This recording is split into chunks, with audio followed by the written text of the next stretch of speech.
हमारे यहाँ भी कुछ है कट्टरपंथी लोग जो इसका विरोध करते हैं कि महिला जो है ना एकदम बुर्का के अंदर रहना चाहिए, महिला को कैद करके रखो, महिला को जो है ना शारिया कानून से चलाओ, उनको जो है ना बच्चा पैदा करने का मशीन बना दो।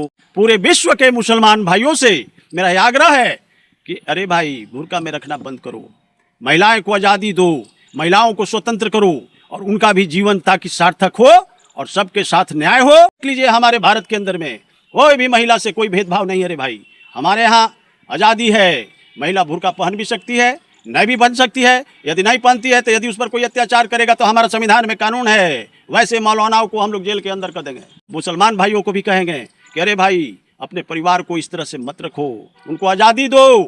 ठीक है, सबको सम्मान से जीने का अधिकार है, आप उसको पढ़ाओ लिखाओ, बेटी को आगे बढ़ाओ, महिलाओं को फ्री करो। इस बीच में ओवैसी जी का एक वीडियो आया जिसमें वो कहते हुए नजर आ रहे हैं, चाहेंगे कि भारत की प्रधानमंत्री जो है वो हिजाब वाली महिला बने।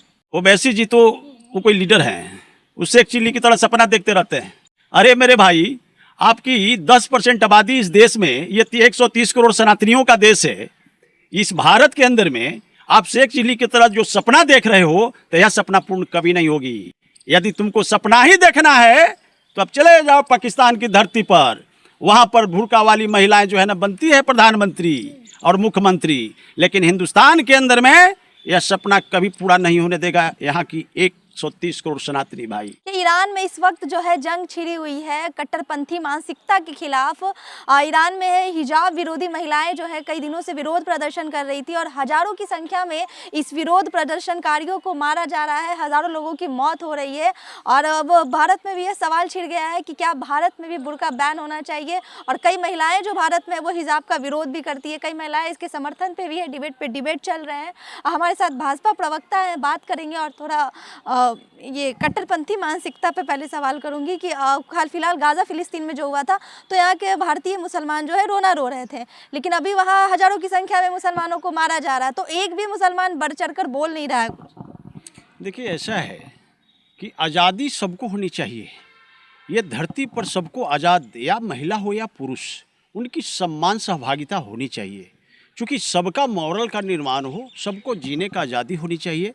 यदि वहाँ की हमारी महिलाएं यदि बुर्का से विरोध कर रही है तो उनकी जायज़ है, उनको कैसे जीना है, कैसे रहना है, कैसे उनके कपड़े पहनने हैं, वो स्वतंत्र है तो पहन सकती हैं। लेकिन एक और हमारे यहाँ भी कुछ है कट्टरपंथी लोग जो इसका विरोध करते हैं कि महिला जो है ना एकदम बुर्का के अंदर रहना चाहिए, महिला को कैद करके रखो, महिला को जो है ना शारिया कानून से चलाओ, उनको जो है ना बच्चा पैदा करने का मशीन बना दो, उनको स्वाभिमान से और स्वतंत्रता से जीने का अधिकार छीन लेते हैं लोग। तो वैसे शारिया से चलाने वाले मानसिकता सोच का कुछ एक मौलाना हमारे यहाँ भी थे। कुरान में ये सब कुरान में है, ये फॉलो गलत है। कुरान ये आसमानी किताब जो ये बोल करके कहते हैं लोग, कोई आसमानी किताब नहीं है, सब इसी धरती के लोग लिखे हैं। जिस प्रकार से हमारा गीता प्रभु श्री कृष्ण ने लिखा है, ठीक उसी प्रकार से जो है ना उनका भी कोई न कोई मोहम्मद है जो लिखे हैं। तो कौन सी बड़ी बात है, लिखे हैं यही कि महिला को कैद करो, महिला को जो है ना अंडरग्राउंड में रखो, महिला को पढ़ने का अधिकार छीन लो। ये कौन सा कुरान और कौन सा जो है ना संविधान है रे भाई। वहाँ की महिला बहुत अच्छा कार्य कर रही है। पूरे विश्व के मुसलमान भाइयों से मेरा यह आग्रह है कि अरे भाई बुर्का में रखना बंद करो, महिलाएं को आज़ादी दो, महिलाओं को स्वतंत्र करो और उनका भी जीवन ताकि सार्थक हो और सबके साथ न्याय हो और अपनी स्वाभिमान से जिंदा रहे इस धरती पर और अपने बच्चे को मॉरल निर्माण से लेकर के उनकी शिक्षा सब कुछ पर ध्यान दे। क्योंकि महिला हमारी जगत की जननी होती है, चाहे तो हिंदू हो या मुसलमान, सबका शिक्षा एक समान। देख लीजिए हमारे भारत के अंदर में कोई भी महिला से कोई भेदभाव नहीं है रे भाई।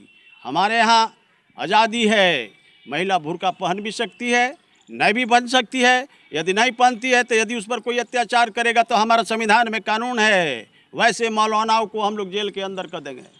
यह हिंदुस्तान है, हिंदुस्तान में सबको जो है ना अपने सम्मान पूर्वक जीने का अधिकार है।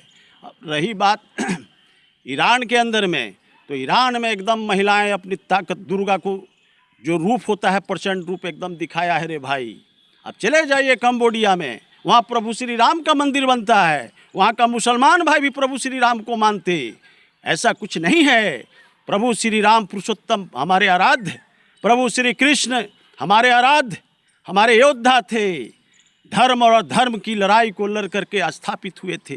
तो ठीक उसी प्रकार हम मुसलमान भाइयों को भी कहेंगे कि अरे भाई, अपने परिवार को इस तरह से मत रखो, उनको आज़ादी दो।